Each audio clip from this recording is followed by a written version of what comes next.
Item ಯಾವುದೇ ಇರಲಿ try ಮಾಡಿ ಆಚಿ ಚಿಕನ್ ಮಸಾಲಾ. ಈ ಬಗ್ಗೆ ಮತ್ತಷ್ಟು ಡೀಟೇಲ್ಸ್ ಅನ್ನ ಕೊಡ್ತಾ ಹೋಗ್ತಾರೆ ನಮ್ಮ ಮೆಟ್ರೋ ಬ್ಯೂರೋ ಚೀಫ್ ಉಲ್ಲಾಸ್ ಇಸ್ಕಿರುವಾಸೆ ನೇರ ಸಂಪರ್ಕದಲ್ಲಿ ಜಾಯಿನ್ ಆಗ್ತಿದ್ದಾರೆ. ಉಲ್ಲಾಸ್, ಈಗ ಮನಿ ಡಬ್ಲಿಂಗ್ ಅನ್ನೋ ಕಾನ್ಸೆಪ್ಟೇ ಮೋಸ ಅನ್ನೋದು ಬಹುತೇಕ ಸಲ, ಅದೊಂದು ದೊಡ್ಡ ಸ್ಕ್ಯಾಮ್ ಅನ್ನೋದು ಬಹುತೇಕ ಸಲ ಬಹುತೇಕ ವಿಚಾರದಲ್ಲಿ ಸಾಬೀತಾಗಿ ಹೋಗಿದೆ. ಆದರೂ ಕೂಡ ಜನ ಡಬಲ್ಲು ತ್ರಿಬಲ್ಲು ದುಡ್ಡು ಬರುತ್ತೆ, ಲಾಭ ಬಂದ್ಬಿಡುತ್ತೆ ವೆರಿ ಶಾರ್ಟ್ ಟೈಮಲ್ಲಿ ಅನ್ನೋ ಕಾರಣಕ್ಕೆ ಇಷ್ಟು ಜನ ಹೂಡಿಕೆ ಮಾಡಿದ್ದಾರಲ್ಲ, ಯಾರಿದಕ್ಕೆ ಹೊಣೆ ಅಂತ, ಹೆಂಗೆ ನೆಕ್ಸ್ಟ್ ವಾಟ್ ನೆಕ್ಸ್ಟ್ ಅನ್ನೋದೇ ಪ್ರಶ್ನೆ ಇದೆ. ಜನರಿಗೆ ಹೆಂಗೆ ನ್ಯಾಯ ಕೊಡಿಸುತ್ತೆ ಪೊಲೀಸ್ ಇಲಾಖೆ ಅಂತ? ಶ್ರುತಿ, ಮನಿ ಡಬ್ಲಿಂಗನ್ನು ಮಾಡುವಂಥ ವಿಚಾರಕ್ಕೆ ಸಂಬಂಧಪಟ್ಟಂತೆ ಜನರ ಮನಸ್ಥಿತಿನೂ ಕೂಡ ಅದೇ ಇದೆ. ಅಂದರೆ ನಾನು ಹಾಕಿರುವಂಥ ಹಣ ಕೇವಲ ಒಂದು 3-4 ತಿಂಗಳಲ್ಲಿ ಡಬಲ್ ಆಗುತ್ತೆ ಅಂತಂದರೆ ಯಾರೂ ಕೂಡ ಅದನ್ನು ಬೇಡ ಅಂತ ಹೇಳೋದಿಲ್ಲ. ಸೊ ಇಂಥದನ್ನೇ ಬಂಡವಾಳ ಮಾಡ್ಕೊಂಡಂತಹ ಒಂದಷ್ಟು ಕಂಪನಿಗಳು ಅವರಿಂದ ಹಣವನ್ನು ಹೂಡಿಕೆ ಮಾಡುವಂಥ ಕೆಲಸಕ್ಕೆ ಮುಂದಾಗ್ತಿದ್ದಾವೆ. ಸೊ ಇದು ಪ್ರತಿ ಬಾರಿಯೂ ಕೂಡ ಈ ರೀತಿಯಾದಂತಹ ಹಣ ಡಬ್ಲಿಂಗನ್ನು ಮಾಡ್ತೀವಿ ಅಂತೇಳಿ ಜನರಿಂದ ಹಣವನ್ನು ವಸೂಲಿ ಮಾಡಿ ಕೊನೆಗೆ ಮೋಸ ಮಾಡುವಂಥದ್ದು ಪ್ರಕರಣಗಳು ದಾಖಲಾಗ್ತಿದ್ರು ಕೂಡ ಜನರು ಆ ರೀತಿಯಾದಂಥ ಒಂದು ಆಫರ್ ಅಥವಾ ಒಂದು ಆಫರ್ ಬಂದರೆ ಅದನ್ನು ಬೇಡ ಅಂತ ಹೇಳೋದಿಲ್ಲ, ಅದಕ್ಕೆ ಹೂಡಿಕೆ ಮಾಡುವಂಥ ಕೆಲಸಕ್ಕೆ ಮುಂದಾಗ್ತಾರೆ. ಸೊ ಇದಕ್ಕೆ ಮತ್ತೊಂದು ಉದಾಹರಣೆ ಅಂತಂದರೆ ಯುನಿಪೇ ಟು ಯು ಅನ್ನುವಂತಹ ಒಂದು ಮಲೇಷಿಯಾ ಮೂಲದ ಒಂದು ಕಂಪನಿ ಇದೇ ರೀತಿಯಾಗಿ ರಾಜ್ಯ ಅಂತಲ್ಲ ಇಡೀ ದೇಶಾದ್ಯಂತ ಮತ್ತು 5 ದೇಶಗಳಲ್ಲಿ ಈ ರೀತಿಯಾಗಿ ಜನರಿಗೆ ಮೋಸವನ್ನು ಮಾಡಿರುವಂಥದ್ದು. ಮೂಲಗಳ ಪ್ರಕಾರ ಸುಮಾರು 500-600 ಕೋಟಿ ವಂಚನೆಯನ್ನು ಮಾಡಿದ್ದಾರೆ ಅನ್ನುವಂಥ ಒಂದು ಮಾಹಿತಿ ಸದ್ಯಕ್ಕೆ ಸಿಗ್ತಾ ಇದೆ. ಈಗಾಗಲೇ ಕರ್ನಾಟಕದಲ್ಲಿ 2009, 10, 11 3 ವರ್ಷಗಳ ಕಾಲ ಸುಮಾರು 60 ಲಕ್ಷ ಜನರಿಂದ ಹಣವನ್ನು ಹೂಡಿಕೆ ಮಾಡಿಸಿ ನಿಮ್ಮ ಹಣವನ್ನು 10 ತಿಂಗಳಲ್ಲಿ ಡಬಲ್ ಕೊಡ್ತೀವಿ ಅಂತೇಳಿ ಸುಮಾರು 200-250 ಕೋಟಿ ಹಣವನ್ನು ಹೂಡಿಕೆ ಮಾಡಿಸ್ಕೊಂಡಿರುವಂಥದ್ದು. 2011ರಲ್ಲಿ ಏಕಾಏಕಿ ಕಂಪನಿಯನ್ನು ಕ್ಲೋಸ್ ಮಾಡಿರುವಂತಹ ಕಂಪನಿ ಮಾಲೀಕ ಈಗ ಮಲೇಷಿಯಾದಲ್ಲಿ ಸೆಟ್ಲ್ ಆಗಿರುವಂಥದ್ದು. ಈಗ ಇದಕ್ಕೆ ಸಂಬಂಧಪಟ್ಟಂತೆ ಆರ್ ಟಿ ನಗರ ಪೊಲೀಸ್ ಠಾಣೆ ಆಗಿರ್ಬೋದು, ಬೇರೆ ಬೇರೆ CID ಎಲ್ಲ ಕಡೆಯೂ ಕೂಡ ದೂರು ದಾಖಲಾಗಿದೆ. ದೂರು ದಾಖಲಾದರೂ ಕೂಡ ಅವರನ್ನು ಬಂಧಿಸುವಂಥ ಕೆಲಸ ಇದುವರೆಗೂ ಕೂಡ ಆಗಿಲ್ಲ ಅನ್ನುವಂಥ ಒಂದು ಬೇಸರ ಹೂಡಿಕೆ ಮಾಡಿರೋರು ಹೇಳ್ತಾ ಇರುವಂಥದ್ದು. ಈಗಾಗಲೇ ಚಾರ್ಜ್ ಶೀಟ್ ಕೂಡ ಮೆನ್ಷನ್ ಆಗಿದೆ, ಚಾರ್ಜ್ ಶೀಟ್ ಕೂಡ ಸಲ್ಲಿಕೆ ಆಗಿದೆ. ಚಾರ್ಜ್ ಶೀಟ್ನಲ್ಲಿ ಈ ಒಂದು ಕಂಪನಿಯ ಪಾತ್ರ ಆಗಿರ್ಬೋದು ಮತ್ತು ಈ ಕಂಪನಿಗೆ ಯಾರೆಲ್ಲ ಹೂಡಿಕೆಯನ್ನು ಮಾಡಿಸಿದ್ದಾರೆ ಇದೆಲ್ಲದರೂ ಕೂಡ ಸಂಪೂರ್ಣವಾದಂತಹ ವರದಿ ಇದ್ದರೂ ಕೂಡ ಅವ್ರ ಮೇಲೆ ಕ್ರಮವನ್ನು ಕೈಗೊಳ್ತಾ ಇಲ್ಲ ಅನ್ನುವಂತಹ ಒಂದು ಆರೋಪ ಮಾಡ್ತಿದ್ದಾರೆ. ಅಷ್ಟೇ ಅಲ್ಲದೆ ಈಗ ಮುಗಂದನ್ ಜೇಮ್ಸ್ ಅನ್ನುವಂತಹ MD ಏನಿದೆ, ಅಂದರೆ ಯುನಿಪೇ ಟು ಯು ಕಂಪನಿಯ MD, ಅವ್ರ ಜೊತೆಗೆ ಬೆಂಗಳೂರಿನಲ್ಲೇ ನೆಲೆಸಿರುವಂತಹ ಸುಮಾರು 5-6 ಜನ ಅವರಿಗೆ ಸಪೋರ್ಟ್ ಮಾಡಿದ್ದಾರೆ.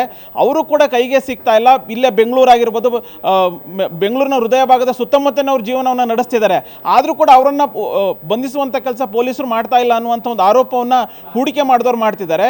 ಜೊತೆಗೆ ಪೊಲೀಸ್ ಆಗಿರ್ಬೋದು, ಮಹಿಳಾ ಆಯೋಗ ಆಗಿರ್ಬೋದು, DGIGP ಆಗಿರ್ಬೋದು, CMಗೆ ಮತ್ತು ರಾಜ್ಯಪಾಲರಿಗೂ ಕೂಡ ದೂರನ್ನು ಕೊಡುವಂಥ ಕೆಲಸ ಮಾಡಿದ್ದಾರೆ. ಅಂದರೆ ಎಲ್ಲೊಂದು ಕಡೆ ಪೊಲೀಸರು ಅವರನ್ನು ಬಂಧಿಸುವಂಥ ಕೆಲಸ ಮಾಡ್ತಾ ಇಲ್ಲ, ಪೊಲೀಸರು ಕೂಡ ಆ ಒಂದು ಕಂಪನಿಯ ಹೂಡಿಕೆದ ಕಂಪನಿಯ ಮಾಲೀಕರ ಜೊತೆಗೆ ಶಾಮೀಲಾಗಿದ್ದಾರೆ, ನಮಗೆ ನ್ಯಾಯವನ್ನು ಕೊಡಿಸುವಂಥ ಕೆಲಸ ಆಗ್ತಾ ಇಲ್ಲ ಅನ್ನುವಂಥ ಒಂದು ಆರೋಪವನ್ನು ಮಾಡಿ ಈಗಾಗಲೇ ಸಾಕಷ್ಟು ದೂರನ್ನು ಕೊಟ್ಟಿದ್ದಾರೆ. ದೂರು ಕೊಟ್ಟಿದ್ರು ಕೂಡ ಪೊಲೀಸ್ನವರು ಅವರನ್ನು ಬಂಧಿಸುವಂಥ ಕೆಲಸ ಮಾಡ್ತಾ ಇಲ್ಲ. ಅವ್ರನ್ನ ಕೇಳಿದರೆ ದೂರುದಾರರು ಹೋಗಿ ಪೊಲೀಸರನ್ನ ಕೇಳಿದಂಥ ಸಂದರ್ಭದಲ್ಲಿ ಅವ್ರು ನಮಗೆ ಸಿಗ್ತಾ ಇಲ್ಲ, ಅವರು ಬೇರೆ ದೇಶಕ್ಕೆ ಹೋಗಿ ಸೆಟ್ಲ್ ಆಗಿದ್ದಾರೆ, ಇಲ್ಲಿ ಅವ್ರು ಯಾರು ಕೂಡ ಇಲ್ಲ ಅನ್ನುವಂಥ ಒಂದು ಸಬೂಬನ್ನು ಹೇಳ್ತಾರೆ. ಬಿಟ್ಟರೆ ಅದಕ್ಕೆ ಹೂಡಿಕೆ ಮಾಡಿದವರಿಗೆ ನ್ಯಾಯವನ್ನು ಕೊಡಿಸುವಂಥ ಕೆಲಸ ಪೊಲೀಸರ ಕೈಯಲ್ಲಿ ಆಗ್ತಾ ಇಲ್ಲ ಅನ್ನುವಂಥ ಒಂದು ಅಳಲನ್ನು ಕೂಡ ತೋಡ್ಕೊಳ್ತಾ ಇರುವಂಥದ್ದು. ಈಗ ರಾಜ್ಯಪಾಲರ ಅಂಗಳಕ್ಕೂ ಕೂಡ ಈ ಒಂದು ಯುನಿಪೇ ಟು ಯು ಕಂಪನಿಯ ವಂಚನೆ ಪ್ರಕರಣ ತಲುಪಿರುವಂಥದ್ದು. ಸೊ ರಾಜ್ಯಪಾಲರು ಸರ್ಕಾರಕ್ಕೆ ಯಾವ ರೀತಿಯಾದಂಥ ಒಂದು ಡೈರೆಕ್ಷನ್ಸನ್ನು ಕೊಡ್ತಾರೆ, ಯಾಕೆಂತಂದರೆ ಈಗ ಸದ್ಯಕ್ಕೆ ಸಿಗ್ತಾ ಇರುವಂಥ ಮಾಹಿತಿ ಪ್ರಕಾರ 200-250 ಕೋಟಿ ಹಣ ಆ ಒಂದು ಯುನಿಪೇ ಟು ಯು ಕಂಪನಿಯಲ್ಲಿ ಹೂಡಿಕೆಯನ್ನು ಮಾಡಿದ್ದಾರೆ. ಹೂಡಿಕೆಯನ್ನು ಮಾಡಿಸ್ಕೊಂಡಂತಹ ಕಂಪನಿ ಮಾಲೀಕ ಮುಗಂದನ್ ಜೇಮ್ಸ್ ಅನ್ನುವಂಥನು ಮಲೇಷ್ಯಾದಲ್ಲಿ ಸೆಟ್ಲ್ ಆಗಿದ್ದಾನೆ, ಯಾರ ಸಂಪರ್ಕಕ್ಕೂ ಕೂಡ ಸಿಗ್ತಾ ಇಲ್ಲ. ಜೊತೆಗೆ ಆ ಒಂದು ಮುಗಂದನ್ ಜೇಮ್ಸ್ಗೆ ಯಾರಿಲ್ಲಿ ಕರ್ನಾಟಕದಲ್ಲಿ ಸಪೋರ್ಟನ್ನು ಮಾಡಿದ್ರೆ, ಅಂದರೆ ಹಣವನ್ನು ಹೂಡಿಕೆ ಮಾಡಿಸಲಿಕ್ಕೆ ಅವ್ರಿಗೆ ಸಪೋರ್ಟನ್ನು ಮಾಡಿದ್ರೆ ಅವ್ರ ಜೊತೆಗೆ ಮಾತ್ರ ಕಾಂಟ್ಯಾಕ್ಟಲ್ಲಿ ಇದ್ದಾನೆ. ಬಿಟ್ಟರೆ ಹೂಡಿಕೆ ಮಾಡಿದಂಥವ್ರು ಯಾರಿಗೂ ಕೂಡ ಅವರು ಕೈಗೆ ಸಿಗ್ತಾ ಇಲ್ಲ, ಅವರ ಫೋನನ್ನು ಕೂಡ ರಿಸೀವ್ ಮಾಡ್ತಾ ಇಲ್ಲ ಅನ್ನುವಂಥದ್ದಿದೆ. ಮತ್ತೊಂದು ವಾಂಟೆಡ್ ಅಂದರೆ ರೆಡ್ ಕಾರ್ನರ್ ನೋಟಿಸ್ ಕೂಡ ಮುಗಂದನ್ ಜೇಮ್ಸ್ ವಿರುದ್ಧ ದಾಖಲಾಗಿದೆ. ಆದರೂ ಕೂಡ ಅವರನ್ನು ಬಂಧಿಸುವಂಥದ್ದಾಗಿರ್ಬೋದು, ಆ ಒಂದು ಕಂಪನಿಯಲ್ಲಿ ಹೂಡಿಕೆ ಮಾಡಿರುವಂಥ ಹಣನ ಹೂಡಿಕೆದಾರರಿಗೆ ವಾಪಸ್ ಕೊಡಿಸುವಂಥ ಕೆಲಸ ಆಗ್ತಾ ಇಲ್ಲ ಅನ್ನುವಂಥ ಒಂದು ಅಳಲನ್ನ ತೋಡ್ಕೊಳ್ತಿದ್ದಾರೆ. ಸೊ ಈಗ ರಾಜ್ಯಪಾಲರು ಸರ್ಕಾರಕ್ಕೆ ಯಾವ ರೀತಿಯಾದಂಥ ಒಂದು ಡೈರೆಕ್ಷನ್ಸನ್ನು ಕೊಡ್ತಾರೆ ಅನ್ನುವಂಥದ್ದನ್ನು ಕಾದು ನೋಡಬೇಕು. ಶ್ರುತಿ, ಅಲ್ಲ ಉಲ್ಲಾಸ್, ಈಗ ಆತನೇನೋ ತಲೆ ಮರೆಸ್ಕೊಂಡಿದ್ದಾನೆ, ಬಟ್ ಆತನ ಕಂಪನಿಯಲ್ಲಿ ಕೆಲಸ ಮಾಡ್ಕೊಂಡಿದ್ದಂಥ ಒಬ್ಬರಾದರೂ ಸಿಬ್ಬಂದಿ ಕೈಗೆ ಸಿಗಬೇಕಾಗಿತ್ತಲ್ಲ, ಆ ನಿಟ್ಟಿನಲ್ಲೂ ಕೂಡ ಪೊಲೀಸ್ ಇಲಾಖೆ ಕ್ರಮ ಕೈಗೊಳ್ಳಬೇಕಾಗಿತ್ತು. ಬಟ್ ಯಾಕಾಗಲಿಲ್ಲ ಅಂತ, ಒಬ್ಬರು ಕೂಡ ಸಂಪರ್ಕಕ್ಕೆ ಸಿಗ್ತಾ ಇಲ್ಲ ಅನ್ನೋದಕ್ಕೆ ಹೆಂಗೆ ಪಾಸಿಬಲ್ ಇದೆ ಇದು, ಈ ಪ್ರಶ್ನೆ ಇದೆ. ಶ್ರುತಿ, CID ಒಂದು ಚಾರ್ಜ್ ಶೀಟನ್ನು ಸಲ್ಲಿಕೆ ಮಾಡಿದಂಥ ಸಂದರ್ಭದಲ್ಲಿ ಯುನಿಪೇ 2U ಕಂಪನಿ ಜೊತೆಗೆ ಯಾರ್ಯಾರು ಸಹಭಾಗಿತ್ವ ಹೊಂದಿದ್ರು, ಯಾವ ಮೂಲಕ ಹಣ ಹೂಡಿಕೆ ಮಾಡಿಸಿದ್ದಾರೆ, ಯಾರ್ಯಾರು ಹೂಡಿಕೆ ಮಾಡಿಸಿದ್ದಾರೆ ಅನ್ನೋದು ಸಂಪೂರ್ಣವಾಗಿ ಉಲ್ಲೇಖ ಆಗಿದೆ. ಆದರೂ ಕೂಡ ಪೊಲೀಸರು ಅವರನ್ನು ವಶಕ್ಕೆ ಪಡೆದು ಅಥವಾ ಅವರನ್ನು ಎನ್ಕ್ವೈರಿ ಮಾಡುವಂಥ ಕೆಲಸ ಆಗ್ತಾ ಇಲ್ಲ ಅನ್ನುವಂಥದ್ದನ್ನು ಹೂಡಿಕೆ ಮಾಡಿದವರು ಆರೋಪವನ್ನು ಮಾಡ್ತಿದ್ದಾರೆ. ಸೊ ಹೀಗಾಗಂದರೆ ಪೊಲೀಸರು ಕೂಡ ಆ ಒಂದು ಕಂಪನಿ ಜೊತೆಗೆ ಶಾಮೀಲಾಗಿದ್ದಾರೆ.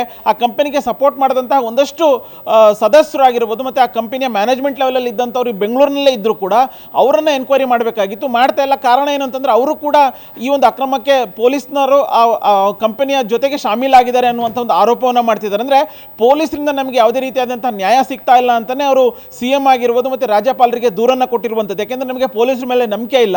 ಕಾರಣ ಪೊಲೀಸ್ನವರು ಕೂಡ ಆ ಒಂದು ಕಂಪನಿಯ ಜೊತೆಗೆ ಶಾಮೀಲಾಗಿ ಅವರನ್ನು ಬಚಾವ್ ಮಾಡುವಂಥ ಕೆಲಸವನ್ನು ಮಾಡ್ತಿದ್ದಾರೆ.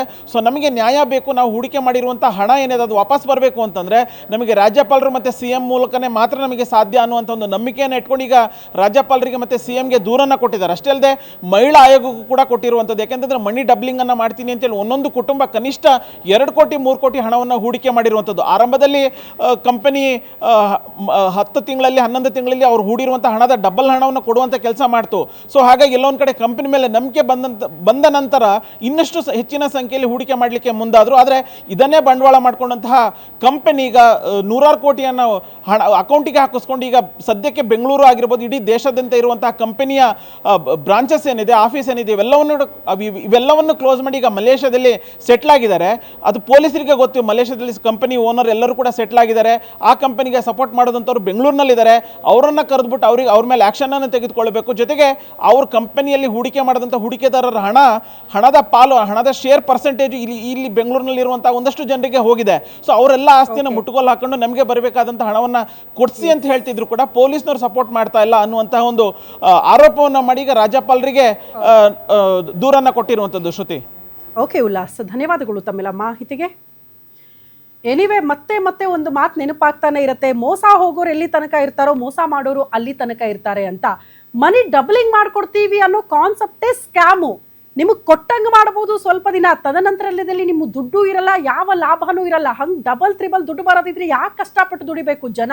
ಎಲ್ಲರೂ ಕೂಡ ಶಾರ್ಟ್ಕಟ್ಟಲ್ಲೇ ಹೋಗಿ ದುಡ್ಡು ಮಾಡ್ಕೋಬೇಕಲ್ಲ. ಜನ ಸ್ವಲ್ಪ ಹುಷಾರಾಗಿರಿ. ಇಂಥ ಕಂಪನಿಗಳು ಆಗಿಂದಾಗ ಹುಟ್ಕೊಳ್ತಾ ಇರುತ್ತೆ. ಯಾಕಂದರೆ ಹೂಡಿಕೆ ಮಾಡೋರು ಇದ್ದಾಗ ಬಂದು ಬಣ್ಣದ ಮಾತುಗಳನ್ನಾರಿ ಹೂಡಿಕೆ ಮಾಡಿಸ್ಕೊಳ್ತಾರೆ ಅಂತ. ದಯವಿಟ್ಟು ನಿಮ್ಮ ದುಡ್ಡಿಗೆ ನೀವೇ ವಾರಸುದಾರರು, ಹುಷಾರಾಗಿರಿ ಅಂತ ಹೇಳ್ತಾ ಇದು ಈವರೆಗಿನ ಅಪ್ಡೇಟ್. ಇದು ಗ್ಯಾರಂಟಿ ನ್ಯೂಸ್, ಸುದ್ದಿ ಖಚಿತ, ನ್ಯಾಯ ನಿಶ್ಚಿತ.